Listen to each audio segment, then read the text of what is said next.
আসসালামু আলাইকুম আরহামাতুল্লাহি ওয়া বারাকাতুহু। প্রিয় দিনী ভাই ও বোন, আশা করি সকলেই ভালোই আছেন। এমন একটি নামাজ আছে যে নামাজের মাধ্যমে আপনি আল্লাহ তাআলার কাছে যা চাইবেন আল্লাহ তাআলা সেটাই দিয়ে দেবে। এই নামাজটির নাম হলো সলাতুল হাজত নামাজ, হাজত ইচ্ছা পূরণের নামাজ। আপনি কিভাবে এই নামাজটি আদায় করবেন, আমি সেই বিষয়টি আজকের এই ভিডিওতে আলোচনা করব। আপনার যে কোনো চাওয়া পাওয়া আপনি আল্লাহর কাছে এই নামাজের মাধ্যমে নিবেদন করতে পারেন। আপনার অর্থের দরকার, আপনি এই নামাজ পড়ুন। আপনার ভালোবাসার দরকার, আপনি এই নামাজ পড়ুন। আপনার সংসারে অশান্তি, শান্তি দরকার, আপনি এই নামাজ পড়ুন। আপনার স্ত্রী আপনার বাধ্য না, আপনি এই নামাজ পড়ুন।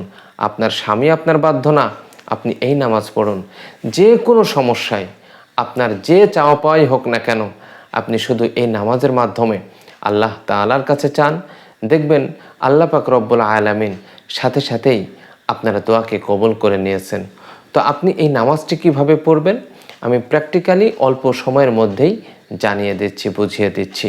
তো ভিডিওটি না টেনে শেষ অবধি দেখার অনুরোধ করছি। আর আপনি যদি আমার এই চ্যানেলের নতুন দর্শক হয়ে থাকেন, অবশ্যই চ্যানেলটি সাবস্ক্রাইব করার অনুরোধ করছি। তো চলুন কিভাবে নামাজ আদায় করবেন। নামাজ আদায়ের পূর্ব শর্ত হলো সুন্দররূপে অজু করা। আপনি ভালোভাবে অজু করে নেবেন, সুন্দর করে জায়নামাজে আপনি দাঁড়িয়ে যাবেন। দাঁড়িয়ে আপনি কিভাবে নিয়াত করবেন, আমি কিবলামুখী হয়ে দাঁড়িয়ে 2 রাকাত সলাতুল হাজত নফল নামাজ পড়ছি, আল্লাহু আকবার। এরপরে সানা, সুবহানাকাল্লাহুম্মা ওয়া বিহামদিকা ওয়া তাবারাকা ইসমুকা ওয়া তাআলা জাদ্দুকা ওয়া লা ইলাহা গায়রুক। এরপরে আউযু বিল্লাহ বিসমিল্লাহ বলে সূরাতুল ফাতিহা পাঠ করবেন।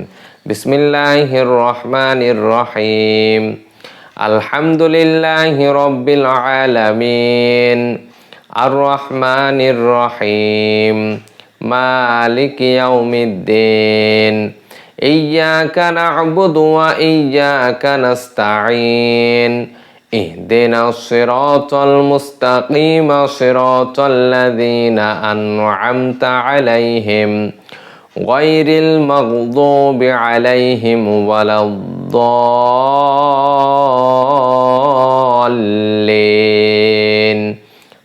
আমিন।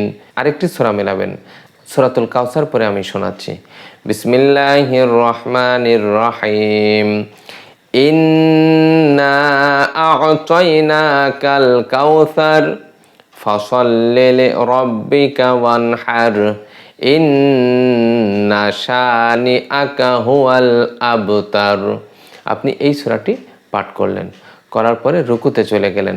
সুবহানা রাব্বিয়াল আযীম, সুবহানা রাব্বিয়াল আযীম। রুকুর যে তাসবিহ আছে আপনি এটা পাঠ করলেন 3 বার। পাঠ করে ওই রুকুতে থাকা অবস্থায় যে চাওয়া পাওয়া, হে আল্লাহ আমার অর্থের প্রয়োজন, তুমি আমার অর্থের ব্যবস্থা করে দাও। আল্লাহ আমি ঋণগ্রস্ত, তুমি আমার ঋণ মুক্ত করে দাও। অথবা আল্লাহ আমার টাকা পয়সার, আল্লাহ আমার স্ত্রী আমার কথা শোনে না, তুমি আমার স্ত্রীকে আমার বাধ্য করে দাও। আল্লাহ আমার স্বামী আমার কথা শোনে না, তুমি আমার স্বামীকে আমার বাধ্য করে দাও। এই দোয়া আপনি ওই রুকুর মধ্যে গিয়েই করতে থাকবেন। এরপরে সামি আল্লাহু লিমান হামিদা, দাঁড়িয়ে আবার বলবে, হ্যাঁ আল্লাহ আমি তোমার সামনে দণ্ডায়মান, তুমি আমার দোয়া কবুল করো। এরপরে আপনি আবার সিজদায় চলে যাবেন। আল্লাহু আকবার, সুবহানা রাব্বিয়াল আ'লা।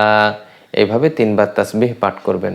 পাঠ করে যে দোয়া আপনি রুকুতে করেছেন ঠিক একই দোয়া সিজদার মধ্যে করবেন। আয় আল্লাহ আমার স্বামী আমার কথা শোনে না, তুমি বাধ্য করে দাও। আয় আল্লাহ আমার স্ত্রী আমার কথা শোনে না, বাধ্য করে দাও। আয় আল্লাহ আমার টাকার প্রয়োজন, তুমি আমার টাকার ব্যবস্থা করে দাও। যেইটা আপনার প্রয়োজন আপনি সেইটা চাবেন। এরপরে আপনি আবার সিজদা থেকে উঠবেন, আল্লাহু আকবার।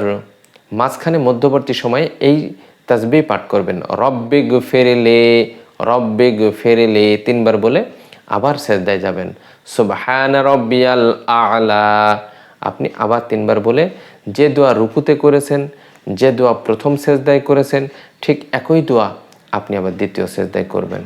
করে এরপরে আল্লাহু আকবার বলে দাঁড়িয়ে যাবেন। ঠিক প্রথম রাকাতের মতন সুন্দর করে দ্বিতীয় রাকাতটাও কমপ্লিট করবেন।